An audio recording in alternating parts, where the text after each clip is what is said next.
the Greg Proops Film Club convenes here at the Los Feliz 3 under the auspices of the American Cinematheque. Good evening, cinephiles, cineasts, and Proops Castilians. Tonight, we join cinematic hands and reach out to feel all of the love in the universe for a picture from 1988 by the fabulous Almodóvar called Women on the Verge of a Nervous Breakdown. And I thank you guys for coming out tonight. We're sold out tonight, and I really appreciate that. Jennifer, my wife, programs all of the films here. Not all of the films at the Cinematheque, but all of the films at the Greg Proops Film Club. And if you don't mind, I'm going to get myself a little drink here. I'm going to open up the globe.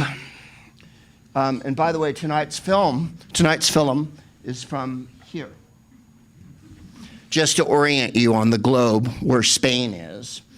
We're very excited about tonight's movie because it's fantastically funny and also the perfect length for a motion picture, 98 minutes long. Yeah, so I'm not saying that Peter Jackson's an asshole. I'm just saying that anything over 98 minutes really better have a lot of stuff happen in it for me to want to continue to watch it at that point. I think if you can't do a comedy in 98 minutes, you can't do anything. Almodóvar is a genius, let's just be honest, and really one of the great transgressive filmmakers in so much as almost everything is about women, gay people, transsexuals, transvestites, and women's stories, women's struggles, the underclass struggles, the outer class struggles. And there's very few filmmakers that have devoted an entire career to that. And this, I think, is this is the picture that broke him open, of course, internationally. It didn't win an Oscar because, but it is. It was the picture that made him so famous internationally that he was able to venture on after this. And it's also one of the pictures with Carmen Mora. And Carmen Mora, for those of you who are not familiar with her, is a Spanish actress. She's in, I think, about 7 Almodóvar pictures. And she is fantastic as the lead in this. Well, let's talk about women a little bit here, for one thing. In the last couple of years of performing on the road, the nicest things that women have said to me was a woman in Portland, Oregon, came up to me and said, "I really thought you were funny because you weren't a misogynist piece of shit." And thank you. That is funny and very true. I had an eye doctor years ago. I had a terrible eye operation.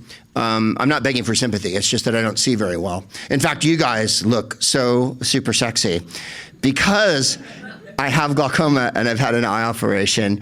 Everyone is in a very, very soft sort of 70s lesbian vampire movie kind of to me all the time. So there's no hard edges on your faces and your hair has lustrous sheen. You look fantastic for where I'm sitting. If you ever lose part of your vision, that is the upside of it.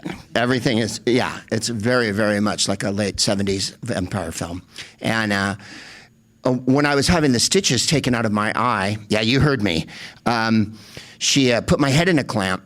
And, a lot of people, particularly studio heads, would pay a fortune to have a woman put their head in a clamp and have stitches removed from their eye very slowly. And I'm sure David Zaslav will spend part of the money that he's taken from all of us to do just that when his job of ruining show business is over. And as she was taking the stitches out of my eye, I didn't squirm and I didn't fuss. And when she was done, she went, "You did good. You took it like a woman." And I was very, very proud of that. And another woman said to me, the reason I enjoyed you is you look good and you smelled good. And that's my tip to the fellas out there. I know this is Los Feliz, and there's still a lot of that trucker cap hangover thing going on.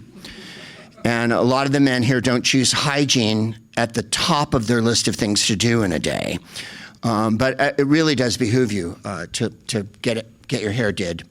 And thank you. And maybe put some cologne on. This is a comedy show, by the way. This isn't a lecture. So I thought I'd try a few jokes up front to see how you guys are feeling tonight. I know that this week has been super brutal and that, in fact, the first 4 months of this year have been like, 125 years in in Nazi dog years. I don't know how you measure in fascist Rottweiler years. We're 1,000 years old because that's what's going on. So that's why we're here, to yuck it up and eat some popcorn and some Raisinets. Yes, I got Raisinets. And yes, they are the noisiest goddamn candy you could possibly have in the movie theater. Every time I get them, my wife Jennifer is like, really? Because I'll be like, shoo, shoo, shoo. And then you're like, because everyone looks at you and shit. Popcorn is a lot less noisy, but I can't always, I can't eat it before in any case, we've had a brutal week here, and I just want to invite you all to, as well as watching this picture tonight, understand that us getting together is as much an act of rebellion and joy as anything else you can do. Because the one thing you mustn't let fascists do is take away all the fun in the world. Because you may have noticed, they're not that funny. They don't dress that well. They often look like J.D. Vance and Pete Hegseth. That is to say, you wouldn't sit next to them on a bus. You wouldn't even let them sit next to you in a movie theater. Plus, they're super creepy and have awful haircuts. I want to be a Republican because if I could be one, I would be a 9. I mean, as it is, I'm not that high on the level, 5.5, 6, whatever. But if I was a Republican, I would be the best dressed Republican, I would be the most articulate Republican, and I would be the best looking Republican in the world. I have all of my chin. I can make a compound sentence. I haven't yet, but wait. Hold on to your hats. And I mean, they're supposed to be Christian and stuff, and yet no one defies Christianity more than they do. I mean, again, I would be Christian were I given the opportunity, but where do they get their fucking clothes? I mean, is there like a dollar, St. Peter dollar store or whatever that they go to where, like, I want to look so awful that you can't believe it? Now, mind you, I have joy in my heart. I do. I'm like Erica Kirk after her husband died. I feel elated. I want to set off fireworks and wear hot pants and French kiss J.D. Vance and then get on a couch with him or whatever and look for kielbasa, whatever they do at night. I want to do all those things. I want to pretend there's an assassination attempt every few months to make sure people know that white people should be scared. That was where I'd ever get it. It's like this whole fantasy world that they've built where white people are supposed to be afraid. Like,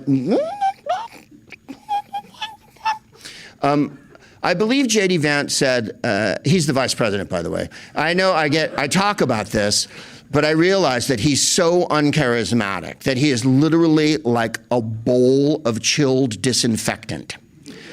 He has so little charisma, riz, as the kids would say. He has so little personality that there's millions of people in this country who haven't the slightest notion of who he is. And when he shows up, they're like, is that a Monchichi? What is it? He's got that furry fucking beaver ass face that he's got going on, and it's horrible. He said that now white people don't have to apologize anymore. And I'm like, I've never heard a white person apologize. I don't know what fucking town you grew up in, but I would die if I heard a white guy say he was sorry. I think I would just expire at that moment, and my heart would shoot out my chest with my twin that I'm keeping in there.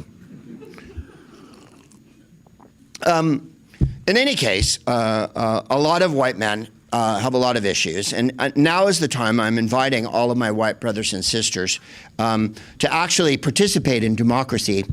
You may have noticed what's been going on this week, and it's going to require a lot of white people doing the right thing to right this country. Now, I realize what I just said is the most hopeless thing that's ever been stated in the history of politics. It's like saying, one smaller iceberg and the Titanic really could have slid through.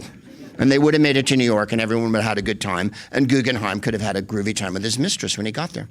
But no, white people are going to have to do the right thing in vast numbers. And so I'm inviting the white men to do that. Now, I know everyone here is cool because we're in Los Feliz. We're not recording in fucking Westminster or whatever, or Huntington Beach or whatever enclave of whiteness is going on. but white guys tend to be pretty fucking repulsive most of the time. And why, Greg? Well, because like when things happen, like say like a woman runs for president, which has happened twice in the last 10 years, white guys are like, my penis is it's shaped like a corkscrew now, and I feel like my mother put a clothespin on the, oh, I just said a clothespin. Here, let me use some other references that no one will understand. Basically, it boils down to, if a black woman gets something, white men's penises shrink incrementally. So really, I think they should change the MAGA thing on their hat to, when a black woman gets something, my penis shrinks incrementally. I know it's lengthy and unwieldy, but so is their whole belief system. So here we are, talking about Almodóvar. And in Hollywood, which is fantastic because he's never made a Hollywood picture, they wanted him to do a bunch of different pictures, including, and I'm not kidding on this, Sister Act. Get it? He's Catholic. This is how Hollywood meetings go. We need a director for Sister Act. Who do we know? Who's a famous Catholic? Who puts a lot of Catholicism in their movies? Well, Boonwell's dead, although no one would ever say that at a Hollywood meeting because no one knows who Boonwell is. Because you have to understand, Hollywood is not a city. It's an idea held simultaneously by a million assholes. And so they offered him Sister Act, and he turned it down. And I wanted to read you a few quotes from Almodóvar because I wanted to get, for you to understand where he's coming from artistically. I do not write strong women, I write real women. Real women are strong by default because life demands it. And this one I thought was beautiful, especially in this day and age where we're all being required to climb into a box and worry about, never mind that the world's gone to shit and we have a war and gas is $17 a gallon or whatever, and that people are being slaughtered ceaselessly. We can all breathe easily that there's no trans people using a bathroom in Minnesota. Identity is not fixed. It is a performance, a choice, a daily act of creation. My films celebrate the freedom to become whoever you need to be. And I love that one. And also, I've often said, if movies aren't better than life, then I don't want to live. Because there's nothing more exciting than escaping into a picture for a couple of hours, or 98 minutes to be precise. And Almodóvar said, cinema can fill in the empty spaces of your life and your loneliness. And I don't think there's anything more profoundly true than that. One or two more here. Women are always powerful in my movies. They're always the strongest characters. Men are the ones who are fragile and afraid. You'll see that Antonio Banderas is this and plays kind of a nitwit in the movie. And he never does in Hollywood movies, but he always does in Almodóvar movies, which I think says quite a lot about both of them. The women in my films survive everything. They survive betrayal, grief, violence, and absurdity. That is not fiction. That is Spain. That's amazing. Now, a woman named Elvira Lindo, who is a journalist in Spain, wrote a piece on Almodóvar and on this picture. And I wanted to read you a couple of lines from it because it's important to understand the context of when this came out in 1988. Spain lived under a fascist regime for 50 years, from the 30s until the 70s, and Generalissimo Franco was the dictator of Spain. And they weren't allowed very little contact with the outside world. They didn't really get news of the outside world. And Spain, from the 30s to the 70s, became a backwater of Europe. Not the vibrant, awesome, sexy place with great food that you go to now that's really fun. And by the way, ham is like a religion in Spain. If you're a vegetarian and you go to Spain and you order a vegetarian meal, they sneak ham into it to make it taste better. They do, and it does. They also fight bulls, which I know a lot of people in LA are very, very upset about. I know people here love animals almost as much as English people. As Orwell said, was it 4 legs good, 2 legs bad? And people in LA, very, very sensitive about animals. They'll step over a dying homeless person and go, I'm going to step over this disgusting homeless person and pet this cute little kitty. We went to a bullfight in Spain. I wouldn't recommend it. I went once, as Voltaire said, once is philosophy, twice is perversion. And if you do it multiple times, you're in the cabinet of this. Thank you. I'll let you mull that one over for a moment. I can see I've stumped the band with that one. So what do you do when you have 50 years of fascism? He asks the crowd in year 2. You celebrate life and you celebrate diversity and you get together in groups like this and you carry on doing your art. Don't let all of this drag you down to the point where you feel like you can't function anymore. If you're a writer, write, goddammit. Don't give me the, I'm gonna wait till things settle down. Doris Lessing, the great author, said, it's never gonna be less crazy than it is now, write your book, right? So do that. If you're an actor, go and act. If you're a comic, write more jokes than I have. And then, because you mustn't let that go, the act of creativity in the face of fascism is almost more important than anything. Now, someone asked me the other day at an interview, can comedy change anything? And it's like, well, Peter Cook, the great British comic, was asked the same question. And he said, of course comedy can change things. Look what the Weimar Cabaret did in stopping Hitler. That's a cynical answer and very funny, but the point is this, they haven't won because we haven't said they've won yet. They don't win until we say they win, and they didn't fucking win. In fact, if anything, they're on the ropes now and underwater harder than they've ever been, which is why they're acting so goddamn desperate. So what I'm getting at is this. 10 years after a fascist dictator was deposed and Spain was having their own renaissance, and they had to wait until the 70s and 80s to have it.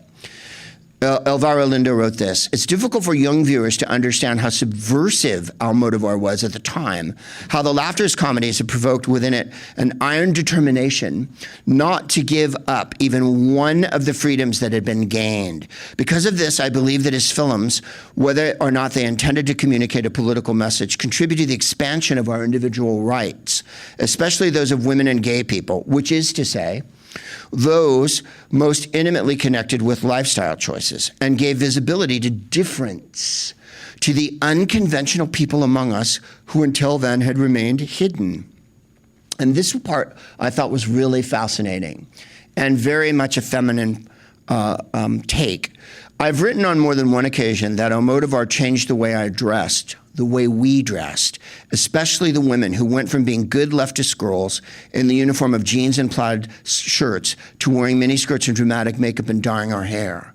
I see myself now in photos from back then and realize I was wearing the costume of that time more than I knew. Something in me had been transformed when I immersed myself in Almodóvar's universe. Almodóvar's work played in the recognition of individual liberties in Spain, which had barely been considered by the anti-Franco political parties immediately following the end of the regime. Which means we have to carry on creating, and we have to carry on supporting people who are creating. And that the one thing fascism fears the most is imagination and intellect. Because you may have noticed by shutting down, science and the arts, and what did they change it to, the Jamie Kennedy Center or whatever? That's what I'll be playing next year, New Year's Eve. I have tickets for Adam Carolla's going to be juggling possums or something on the evening at the Jamie Kennedy Center. They think by destroying culture they're going to destroy us, and they're not going to. They're not going to destroy culture, and they're not going to destroy us. We have banded together tonight in this first tiny step toward reclaiming everything by watching a film that was made just past the shadow of Franco's fascist regime, and proves that out of the filth and degradation that is a group of ugly, icky men, can come something so colorful, so musical, and so beautiful as the diversity and rich pageant that is Almodóvar films. This is a screwball comedy. If you've never seen one before, you'll note that the plot moves right along. and that there's nothing but coincidences driving everything. So if you're a screenwriter here and you're worried about how your Act 5 should go, fuck that shit. Jump in and do what you're going to do. And so, tonight, I give you, by Pedro Almodóvar from 1988, starring Carmen Mora and Antonio Banderas, Women on the Verge of a Nervous Breakdown.